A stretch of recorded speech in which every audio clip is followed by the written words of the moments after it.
Abdul Muttalib যখন ইন্তেকাল করেন তার কিছুদিন পূর্বে মুহাম্মদ রাসূলুল্লাহ সাল্লাল্লাহু আলাইহি সাল্লামকে কার কাছে রেখে যাবেন এই ভরসা তিনি করতে পারছেন না।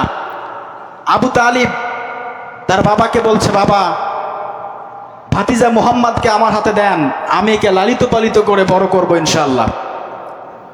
আব্দুল মুত্তালিব আবু তালিবের কথা শুনে আশ্বস্ত হলেন এবং ভাতিজা তার নাতি মুহাম্মদকে আবু তালিবের হাতে তুলে দিলেন। মুহাম্মদ রাসূলুল্লাহ তখনও ছোট মানুষ, ৬-৭ বছরের বালক, কি এমনটা বুঝবে।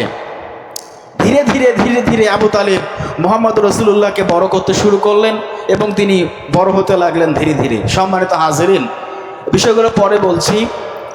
বিষয় হচ্ছে রাসূল সাল্লাল্লাহু আলাইহি ওয়াসাল্লামের জীবন জন্ম পেয়ে আমরা খুশি, তার থেকেও আরো খুশি আমরা রাসূলের আদর্শ পেয়েছি। বলেন ঠিক কিনা? কারণ দুনিয়াতে এমন কোনো মানুষ নাই, এমন কোনো ব্যক্তি নাই যার চরিত্রের ব্যাপারে আল্লাহ পাক রব্বুল আলামিন সার্টিফিকেট নাজিল করেছেন বা কোরআনের আয়াত নাজিল করেছেন। শুধুমাত্র কেবলমাত্র রাসূলের জন্য আয়াত নাজিল করেছেন। আল্লাহ পাক রব্বুল আলামিন দুনিয়ার মানুষকে জানিয়ে দেয়, ওমা আরসালনাকা ইল্লা রাহমাতাল লিল আলামিন। আল্লাহু আকবার। আল্লাহ পাক বলেন, আমার রাসূল হচ্ছে গোটা জাতির জন্য রহমত, গোটা বিশ্বের জন্য আমার রাসূল হচ্ছে নাজাতের কান্ডারি। শুধু তাই নয়, আল্লাহ পাক রব্বুল আলামিন অপর একটা আয়াতের মধ্যে জানিয়ে দেয়, আমার রাসূলের চরিত্র কুল কিনারা কিয়ামত হয়ে যাবে, কোনো মানুষ খুঁজে শেষ করতে পারবে না। আমার রাসূল হচ্ছে শ্রেষ্ঠ মানুষ, শ্রেষ্ঠ জাহানের শ্রেষ্ঠ মানুষ। আল্লাহু আকবার বলি সবাই। আমাদের রাসূল কি? শ্রেষ্ঠ মানুষ, শ্রেষ্ঠ মানব, শ্রেষ্ঠ রাজনীতিবিদ, শ্রেষ্ঠ নানা, শ্রেষ্ঠ বাবা, শ্রেষ্ঠ নবী আমাদের রাসূল মুহাম্মদ রাসূলুল্লাহ সাল্লাল্লাহু আলাইহি ওয়াসাল্লাম।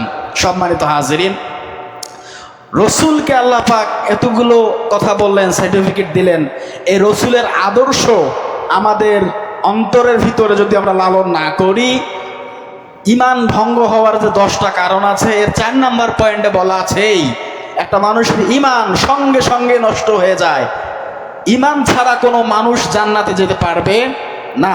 এর 4 নাম্বার পয়েন্টে বলা আছে যে যে ব্যক্তিটা দুনিয়ার জমিনে রাসূলুল্লাহকে আদর্শ না মেনে জীবন পরিচালনা করবে, আল্লাহ পাক রব্বুল আলামিন তার কাছ থেকে কোনো হিসাবও নেবে না, কিছু জিজ্ঞেসও করবে না, প্রশ্নও করবে না, ওকে সোজা জাহান্নাম যাওয়া লাগবে। বলি নাউজুবিল্লাহ।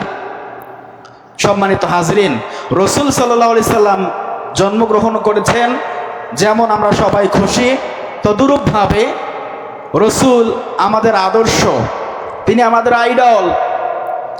আমাদের এখন আইডল হয়ে দাঁড়িয়েছে মেসি, রোনালদো, শাকিব খান। আছে না এরকম? আছে, অনেকেই আছে যারা এদেরকে সাপোর্ট করে। আরে কোথায় মেসির বাড়ি আর কোথায় আপনার বাড়িতে চালা? বন্যা হলে আপনার বাড়ি ভাসিয়ে উড়িয়ে নিয়ে চলে যায়, আর মেসি আপনাকে চেনে? মেসি তো আপনাকে চেনেও না। মেসির জার্সি পরিধান করে, গেঞ্জি গায়ে দিয়ে আপনি মেসি মেসি করে মানুষের সঙ্গে মারামারি পর্যন্ত করেন। আপনি কোন মেসির জন্য মারামারি করেন? কপাল পোড়া জাতি আমরা। আমরা রাসূলের আদর্শ না মেনে আমরা আমাদের আদর্শ বানিয়েছি মেসিকে, রোনালদোকে। বাংলাদেশের বড় বড় যারা এই যে সিনেমা জগতে যারা কাজ করে, তাদেরকে আমরা আইডল বানিয়ে বসে আছি।